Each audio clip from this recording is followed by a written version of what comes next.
तो सभी को जय श्री राम। इस समय हम हैं भिलाई में। ब्रह्मा कुमारीज का यहाँ पर केंद्र है और हमारे साथ में हमारी दीदी बैठी हुई हैं। और जैसा कि आप सब लोग जानते हैं, विभिन्न जो धार्मिक मान्यताएं हैं उनको लेकर के हम चर्चाएं करते हैं और वो आपके समक्ष रखते हैं। तो आज हम इसी क्रम में यहाँ आए हुए हैं। तो सबसे पहले मैं दीदी, आप अपना थोड़ा सा परिचय दे दीजिए यहाँ का, और थोड़ा सा अपने बारे में, क्या आप मतलब आपका परिचय देते हुए यहाँ के बारे में थोड़ा सा बता दीजिए जन सामान्य को। ओम शांति। प्रजापिता ब्रह्मा कुमारी ईश्वरीय विश्वविद्यालय ये शाखा जो भिलाई के चरोदा पे है, संस्थान जो है वो माउंट आबू से रिले होती है। हमारा मुख्यालय माउंट आबू पे है और वहां से ही ऑल वर्ल्ड में ये सेवाएं होती हैं। वर्तमान समय मुख्यालय से जो हमारी संस्था है विश्व में, वो 4,500 से भी ज्यादा सेवा केंद्रों के माध्यम से मानव समाज कल्याण अर्थ सेवा कर रही है, जहां विभिन्न वर्गों से सेवा होती है। समय समय पर यहाँ सामाजिक कार्यक्रम के माध्यम से सभी विश्व की आत्माओं को परमात्म संदेश दिया जाता है। परमात्म संदेश से तात्पर्य कि आज हम भिन्न धर्मों से और भिन्न जातियों से जुड़े हुए हैं, लेकिन परमात्मा जो निराकार है, वह निराकार परमात्मा इस सृष्टि पर अवतरित होकर के सत्य गीता ज्ञान जो हम आत्माओं को सुना रहे हैं, और इसी गीता ज्ञान को सुन करके जो हम आत्माओं की सदगति होती और फिर सृष्टि में एक नव परिवर्तन आता है। वो नव परिवर्तन होता है सतयुगी सृष्टि के आरंभ से, और इसके माध्यम से ही यह जो हमारे सेवा स्थान है, ये अपने राजयोग की जो सेवा देते हैं, उस राजयोग में ही हमें यहाँ आत्मा और परमात्मा का परिचय मिलता है। और आत्मा परमात्मा के परिचय से ही हम मेडिटेशन के माध्यम से अपने अंतर जगत की यात्रा करते हैं, और अंतर जगत की यात्रा करके ही हम उस परम सत्य से जुड़ पाते हैं, जहाँ हमें आत्मिक शांति, सुख, आनंद और प्रेम की प्राप्ति होती है। अच्छा दीदी, थोड़ा सा हमारे दर्शकों को आप बताएंगे कि ब्रह्मा कुमारीज के अनुसार धर्म क्या है? ब्रह्मा कुमारी के अनुसार से धर्म दैहिक नहीं है। धर्म से तात्पर्य होता है धारणा, और धारणा सभी धर्मों की है। जो अपने धारणाओं में परिपक्व हो वही सही धर्म है, क्योंकि हमारा जो धर्म है वो है आदि सनातन देवी देवता धर्म, जो सृष्टि के आदि से चला आया है। आदि सनातन, आदि सनातन, क्योंकि वर्तमान का जो समय चल रहा है, परमात्मा के कहे अनुसार यह समय कल्याणकारी पुरुषोत्तम संगम युग का समय है। और इसी संगम युग में परमात्मा एक मानव तन का आधार लेकर के ही सृष्टि की पुनर्स्थापना का कार्य कर रहे हैं, जिसे उन्होंने नाम दिया है प्रजापिता ब्रह्मा। और इसी प्रजापिता ब्रह्मा के नाम से ही ये ब्रह्मा कुमारीज की जितनी भी शाखाएं हैं उसी नाम से ही चल रही है। नहीं, जैसे मैंने पूछा ना कि धर्म किसे कहें, जैसे धर्म एक व्याख्या आई है भगवत गीता में कि तेरे लिए कर्तव्य और अकर्तव्य की स्थिति में विषय में केवल शास्त्र प्रमाण है। तो जैसे हमको विवाह किससे करना है, ये भी एक धर्म है, या विवाह करना है कि नहीं करना है, ये भी एक धर्म है। पिता की आज्ञा माननी है कि नहीं माननी, ये भी एक धर्म है। किसकी आज्ञा माननी है, किसकी नहीं माननी, ये भी एक धर्म है। तो क्या करना है और क्या नहीं करना है, इस विषय में एकमात्र शास्त्र प्रमाण है, ये कहा। तो ये हमारा धर्म है। तो धर्म की उपयोगिता क्या है, मतलब धर्म को हम किसी को कैसे परिभाषित करते हैं, क्या है धर्म?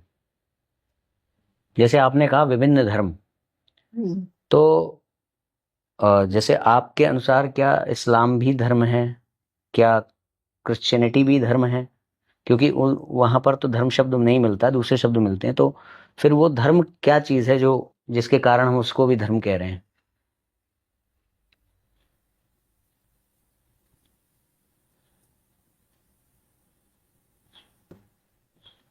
इसे कैसे समझाया जाए?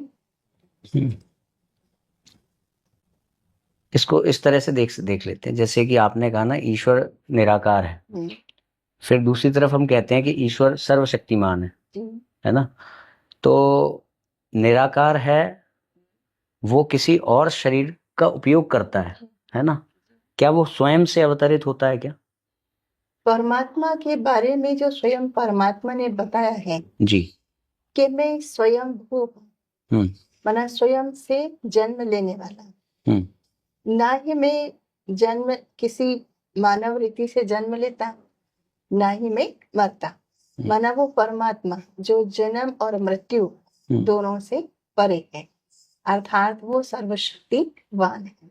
नहीं, ये तो बताया उसने परमात्मा ने कि मैं जन्म और मृत्यु से परे हूँ, मगर क्या वो चाहे तो ये जो लीला रूपी संसार है, प्रपंच रूपी संसार है, इसमें जैसे कि हम लोग हैं, हम भी आत्माओं के रूप में सनातन है ना, है ना। मगर फिर भी हम लीला रूपी संसार में रूप लेते हैं, शरीर धारण करते हैं, है ना।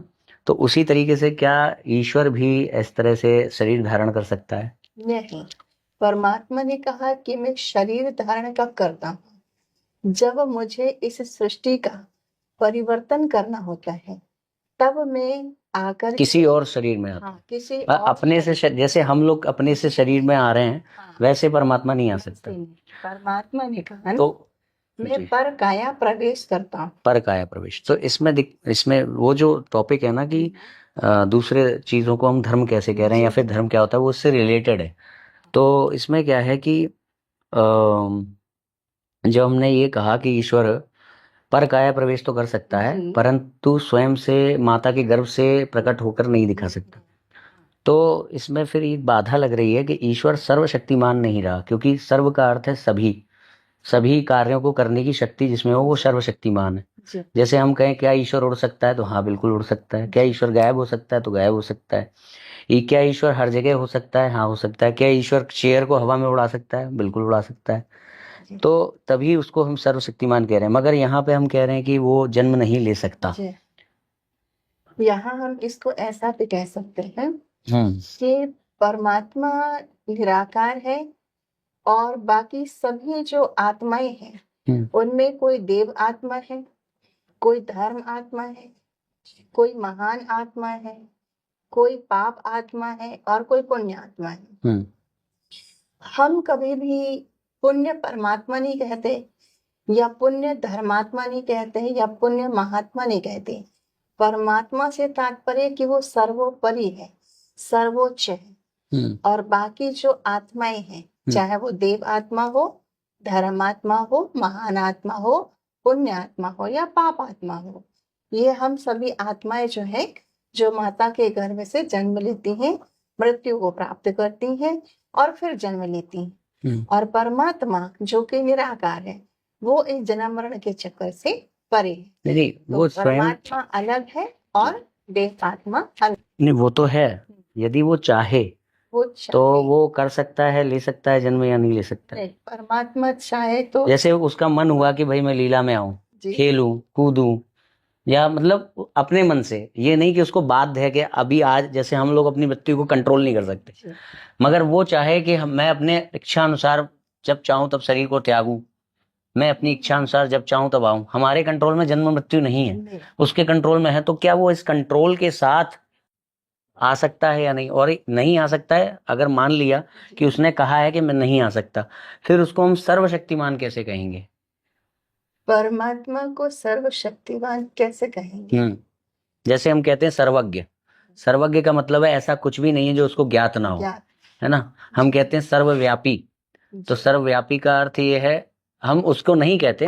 मान लीजिए हमने कहा, आप नहीं कहते हैं, कई आइडियोलॉजीज कहती भी हैं, तो मान लीजिए किसी ने कहा सर्वव्यापी, तो सर्वव्यापी का अर्थ आएगा कि ऐसी कोई जगह नहीं है जहां पर वो व्याप्त ना हो। तो जब हम कह रहे हैं सर्वशक्तिमान, तो ऐसा कोई कार्य नहीं है जो वो ना कर पाए। परंतु यहाँ पर एक प्रॉब्लम आ रही है कि वो जो है जन्म नहीं ले सकता।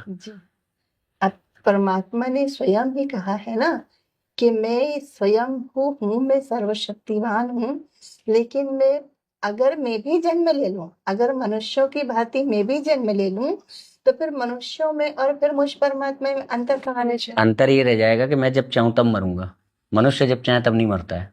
मैं जब चाहूं तब उत्पन्न होऊंगा, मनुष्य जब चाहे तब नहीं उत्पन्न होता है। उत्पन्न जी जो परमात्मा के ज्ञान के आधार पर, जी जो परमात्मा से हम आत्माओं को ज्ञान मिला है, तो उन्होंने जो बताया कि सृष्टि रूपी ड्रामा, ये सृष्टि रूपी नाटक रंगमंच जो कि 5000 वर्ष का एक बना बनाया नाटक रंगमंच है, जो एक ड्रामा की भांति चल रहा है। उस ड्रामा में परमात्मा का इस सृष्टि पर आना भी नूत होता है, लेकिन वो होता है परकाया प्रवेश। परकाया प्रवेश वो तभी करते हैं जब कलयुग के अंत में अति धर्म ग्लानि का समय होता जी है, जी जी तब वो परकाया प्रवेश करते हैं और फिर वो आकर के हम आत्माओं को यहाँ जो स्वयं पुण्य अपना आत्माएं परिचय होती हैं वो देते हैं। उनको हाँ, वो स्वयं अपना भी परिचय देते हैं और फिर वो यही कहते हैं कि जो गीता में लिखा हुआ है, गीता में जो लिखा हुआ है, यदा यदा ही धर्म से भारत धर्म से तदात्मन सृजन्यम। तो मैं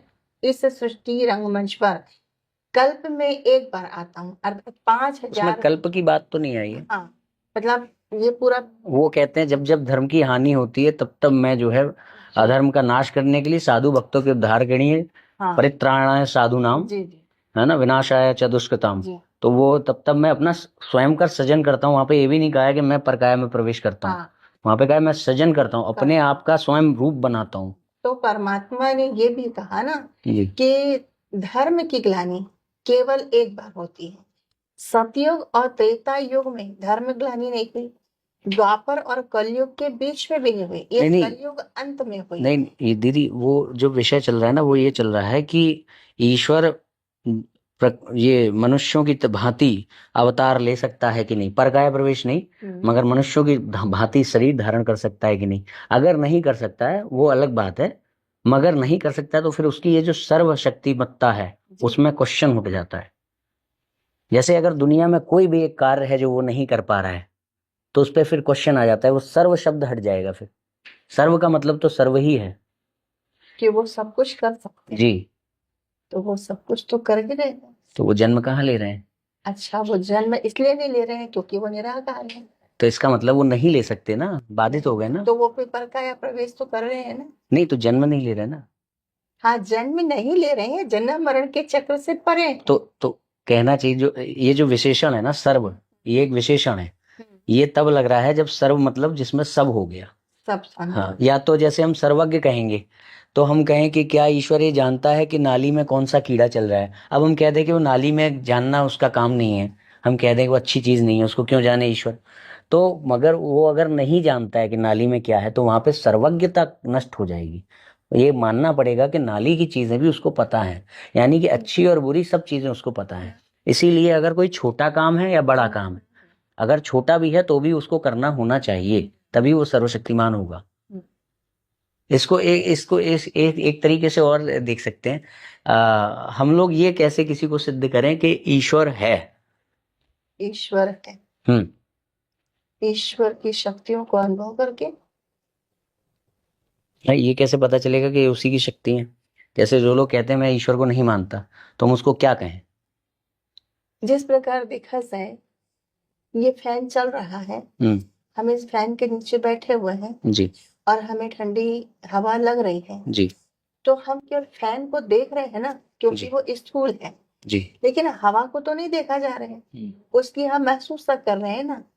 तो उसी प्रकार परमात्मा है ना, जो परमात्मा को हम अनुभव करते हैं ना, परमात्मा की शक्तियों को हम अनुभव करते हैं ना, लेकिन परमात्मा दिखाई नहीं दे रहा है, इसका ये मतलब तो नहीं कि परमात्मा नहीं है। नहीं, वो तो दिखाई देना और ना देना तो इस पर निर्भर करता है कि भगवान ने हमें जो इंद्रियां दी हैं उसमें से एक इंद्री उसने नहीं दी देखने वाली, जो ईश्वर को देख सके। मान लीजिए कि ईश्वर को देख सकने वाली इंद्री नहीं दी, तो नहीं देख पा रहे, अभी वो दे दे तो हो सकता है देख ले। तो उसके ऊपर वो है सामर्थ्य कि वो चाहे तो अपने आप को दिखाए, वो चाहे तो ना दिखाए, वो तो एक अलग बात है। मगर एक व्यक्ति, जैसे हमने कहा पंखा चल रहा है, तो पंखा चलने से सिद्ध होता है कि इसके पीछे कोई शक्ति काम कर रही है। उसी प्रकार से पूरी सृष्टि का संचालन हो रहा है, तो इसका मतलब है कि कोई पीछे शक्ति है। मगर इसमें दिक्कत ये आती है कि पीछे शक्ति है तो हम उस पीछे वाली शक्ति को शक्ति माने, ईश्वर माने, कि ये सोचें हो सकता है इसके भी पीछे कोई शक्ति होगी, फिर उसके भी पीछे कोई शक्ति होगी। जी नहीं, जैसे मान लीजिए, शक्ति तो एक ही होगी। हाँ शक्ति तो एक ही हाँ होगी, हाँ, और उस शक्ति को हम सर्वशक्तिवान का नाम देंगे ना। नहीं ठीक है दे दिया, मगर हम ये कैसे माने कि वो शक्ति ही हमारा गंतव्य है? मतलब कि मेरा, जैसे मान लीजिए भगवान है, आपने कहा कि जो शक्ति सबसे लास्ट में इस पूरी सृष्टि को संचालित कर रही, जिसके पीछे कोई नहीं है, वही है, तो वो हमारा एम है, उसके बीच में मेरा संबंध है, मेरा और उसमें, ये कैसे माने? जैसे मान लीजिए कि इस दुनिया में कोई बहुत अमीर है, बहुत अमीर है, उसके पास बहुत पैसा है, तो मुझे क्या, उससे मेरा संबंध स्थापित होना चाहिए ना, तभी तो मैं उसकी ओर आगे बढ़ूंगा। तो वो कैसे हो? संबंध स्थापित करना, परमात्मा कहते हैं मैं परमात्मा और हम सब उसकी संतान आत्मा। तो आत्मा का अपने पिता परमात्मा से संबंध ना होना, ये तो कोई बात नहीं है। नहीं, ये तो परमात्मा कह रहे हैं, फिर जो नास्तिक है ना, जी हाँ, उसको पहले मानना पड़ेगा कि परमात्मा है और ये जो कह रहा है वो सही कह रहा है, तब वो मानेगा इस बात को। जी, तो नास्तिक अगर अपने मन में ये सोचे कि अगर मैंने इस सृष्टि पर जन्म लिया है जी, तो वो माता के गर्भ से जन्म लिया हुआ जी, है ना। लेकिन माता के गर्भ में मैं जो आत्मा आई हूँ वो कहाँ से आई हूँ, उसका भी तो अपना कोई स्थान होगा ना। जब हम ये कहते हैं, जब हम किसी से परिचय प्राप्त करते हैं तो हम कहते हैं कि भाई आप कहाँ से आए हैं, तो वो अपना स्थूल परिचय देते हैं। हम उनसे पुनः कहते हैं कि हम आपको पूछ रहे हैं, तो वो पुनः अपने शरीर का ही परिचय देते हैं, लेकिन वो शरीर ना होकर के वो एक आत्मा है। जब हम कहते हैं कि नहीं आप एक आत्मा है, तो आत्मा कहाँ से आई है? अब वो कहेंगे कि मैं आत्मा तो भगवान के घर से आई हूँ। तो अब वो भगवान रहता कहाँ है? तब वो भगवान तो इस पार ब्रह्म के पार में रहता है, अर्थात इस सृष्टि से परे रहता है। नहीं, इसमें दीदी ये बात है ना, जैसे किसी ने मान लिया कि आत्मा है, हाँ। ठीक है, हम उससे कह रहे हैं कि अब आत्मा कहाँ से आई है, जी। तो ये सवाल तो जो आपने कहा ना, जो समस्त सृष्टि के पीछे संचालित करने वाली जो शक्ति है, उससे भी कहा जा सकता है कि तुम कहाँ से आई हो। कोई देखो, कोई एक ही व्यक्ति हो सकता है ना, कोई एक ही व्यक्ति हो सकता है। अगर हम ये कहते हैं कि परमात्मा है तो परमात्मा एक ही होगा, परमात्मा एक ही होगा। आप बहुत सारी देव आत्माओं को देख लीजिए, आप बहुत सारी धर्मात्मा हो सकती हैं, महान आत्मा पुण्य आत्मा हो सकती हैं, लेकिन बहुत सारे परमात्मा नहीं हो सकते हैं। परमात्मा एक ही होगा। मेरा क्वेश्चन अलग है, मैं ये कह रहा हूँ कि परमात्मा एक है, हमने मान लिया कि कोई एक शक्ति है जो इस पूरे संसार को चला रही है, ठीक है, मगर मेरा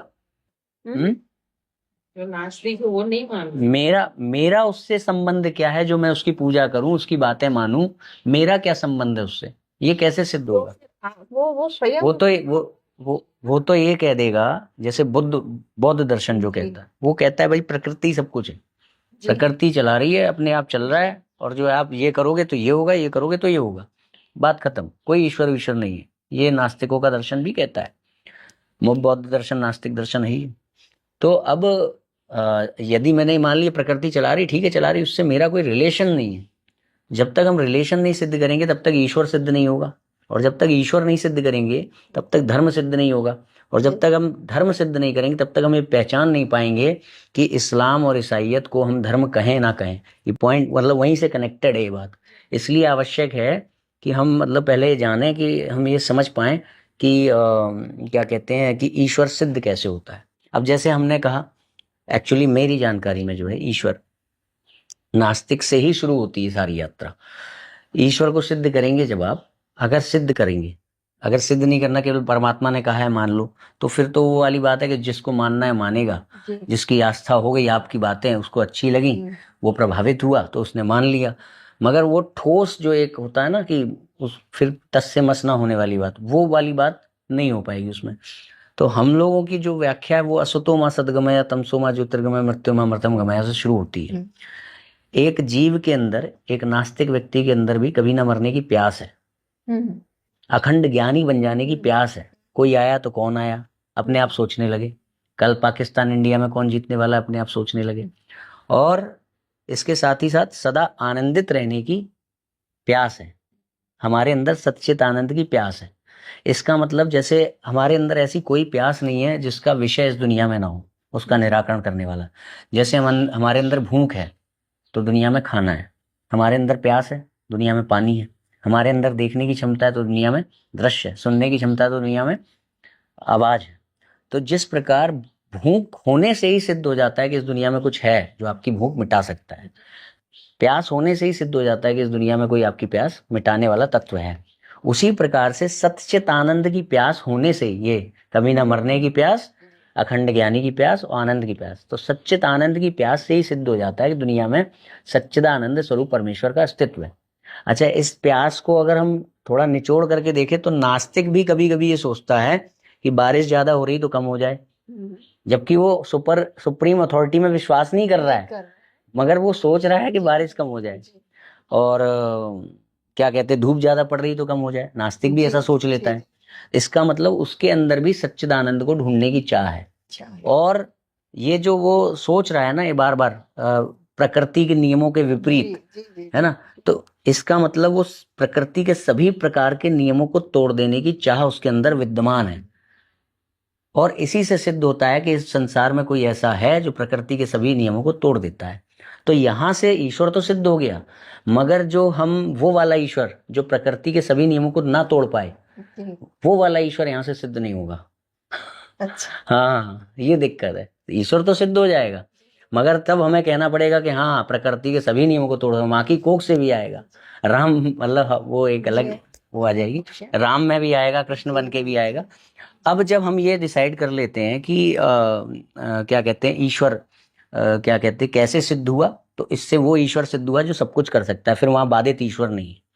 अब जब हमने ये देखा कि बाधित ईश्वर सिद्ध हुआ, उसके बिना नास्तिक अवधारणा खत्म ही नहीं हो सकती। बाधित ईश्वर के बिना बुद्धिज्म को हराने वाला भी सर्वशक्तिमान ईश्वर अद्वैत का ही था, शंकराचार्य जी का। तो जब हमें ये पता चल जाता है कि बाधित ईश्वर ही है, अबाध्य ईश्वर ही है जो नास्तिकता को खत्म कर सकता है। अब देखते हैं कि जैसे हमने कहा कुरान भी धर्म है, तो धर्म यहाँ से क्या सिद्ध हुआ है? धर्म यहाँ से सिद्ध हुआ कि जीव की चाह का जो वास्तविक विषय है सच्चिदानंद स्वरूप परमेश्वर, उसको प्राप्त कराने वाली विधा का नाम धर्म है। कि आप ये करोगे तो ईश्वर प्राप्त होगा, आपका सच्चिदानंद जिसको आप खोज रहे हो, और ये नहीं करोगे तो प्राप्त नहीं होगा। तो ये तो हमने सिद्ध कर लिया। अब बात ये आती है कि कुरान के द्वारा प्रतिपादित होने वाला ईश्वर क्या वही है, वैसा ही है जैसा यहाँ से हो रहा है? तो पता चलता है कि कुरान खुद कह रही है कि मेरा ईश्वर ये नहीं कर सकता, मेरा ईश्वर वो नहीं कर सकता। बाइबल खुद कह रही है मेरा ईश्वर ये नहीं कर सकता। तो फिर उसके द्वारा बताया गया उस बाधित एंटिटी को प्राप्त कराने वाली जो विधा है, उसको फिर धर्म नहीं कह पाएंगे।